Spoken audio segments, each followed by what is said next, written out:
Rapat koordinasi atau Rakor Posyandu tingkat Provinsi Maluku berlangsung di Gedung Tim Penggerak Pemberdayaan dan Kesejahteraan Keluarga atau TPPKK Sabtu 18 April 2026. Yang hadir pada Rakor Posyandu adalah Ketua-Ketua Tim Pembina Posyandu Kabupaten Kota se-Maluku dan pimpinan OPD Provinsi Maluku dan Kabupaten Kota terkait dengan 6 bidang SPM Posyandu.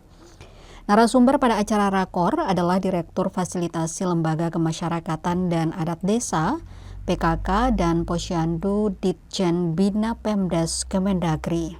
Kegiatan ini berlangsung khidmat ditandai dengan pemukulan tifa oleh Sekretaris Daerah Sadali Iye bersama Ketua Posyandu Maluku, Maya Bebi Lewerisa, dan Lembaga Kemasyarakatan dan Adat Desa, PKK dan Posyandu di lingkungan Direktorat Jenderal Bina Pemerintahan Desa Kementerian Dalam Negeri atau Kemendagri RI adalah Nita Rosalin.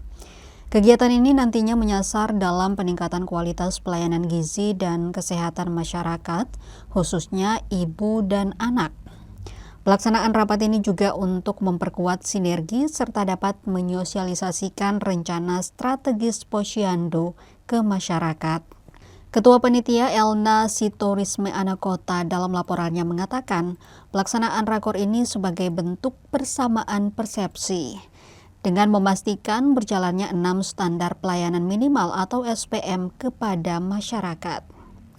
6 pelayanan dasar yakni pendidikan, kesehatan, pekerjaan umum, perumahan rakyat, ketentraman dan ketertiban umum, serta sosial.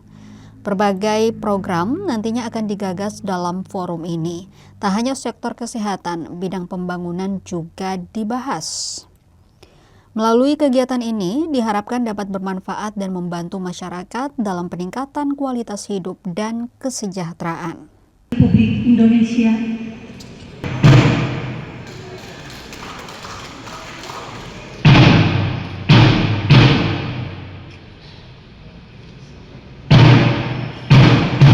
sudah berikan bahas pada Bapak Ibu untuk mengidentifikasi rumah layak itu yang mana, yang perlu dapat intervensi, warganya mana, karena kita Posyandu ini merupakan badan untuk wajar kebijakan prioritas juga dari Bapak Presiden terkait dengan persampahan.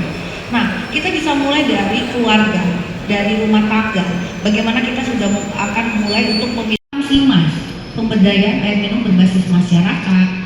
Kemudian untuk sanitasi, ada sanitasi berbasis masyarakat. Kemudian juga terkait dengan sanitasi, kita bersama. Kemudian juga ada program pendataan ATS, anak tidak sekolah dari kabupaten, dari pendidikan. Republik Indonesia yang juga hari ini hadir selaku narasumber, kita menyapa Ibu Nita Rosalin. Download Tribun X sekarang, menghadirkan lokal menjadi Indonesia.